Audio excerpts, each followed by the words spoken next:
तो एल्विश यादव का आया है न्यू सॉन्ग जस्टिन बीबर। इस सॉन्ग के अंदर हमें एल्विश यादव के साथ ईशा मालवी नजर आई हैं। एल्विश यादव के इस गाने को एल्विश ने खुद गाया है। इसके अलावा इस गाने की सबसे इंटरेस्टिंग बात यह है कि एल्विश यादव ने इस गाने में प्रिंस नरूला को जमकर रोस्ट किया है। इस गाने में एक ऐसा बंदा उल्टा लटका हुआ रहता है जो same to same Prince Narula जैसा लगता है और एल्विश यादव और उनकी टीम उस बंदे को देखकर हंस रही होती है।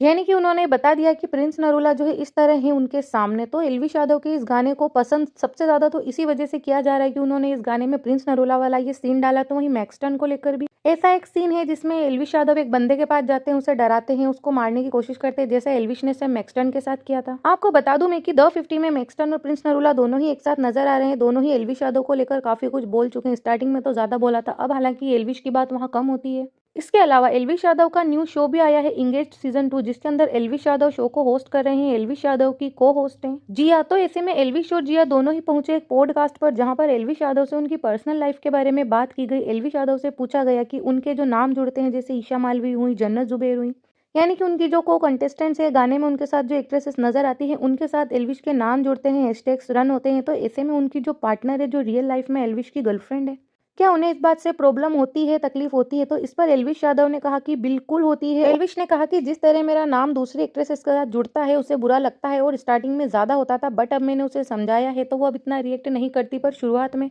वो काफी ज्यादा रिएक्ट करती थी, उसे काफी प्रॉब्लम होती थी और मैंने उसको समझाया तो वो समझ गई। और अगर वो नहीं समझती तो हो सकता था कि मुझे ये इंडस्ट्री छोड़नी पड़ जाती।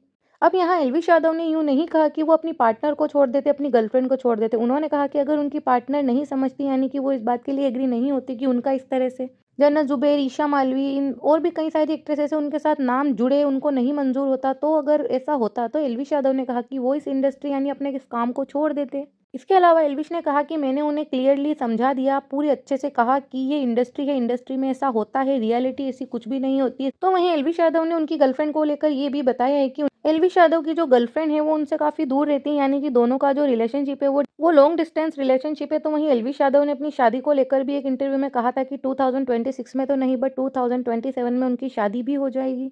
तो अब हमें देखना होगा कि आखिर कौन है एल्विश की गर्लफ्रेंड, किससे वो शादी करते हैं। इसके अलावा आपको एल्विश की जोड़ी सबसे बेस्ट किसके साथ लगती है, जन्नत, ईशा मालवी या फिर ये जो जिया शंकर है? तो कमेंट में अपनी फेवरेट जोड़ी का नाम बताकर जाना। वीडियो लाइक करना, चैनल सब्सक्राइब करना।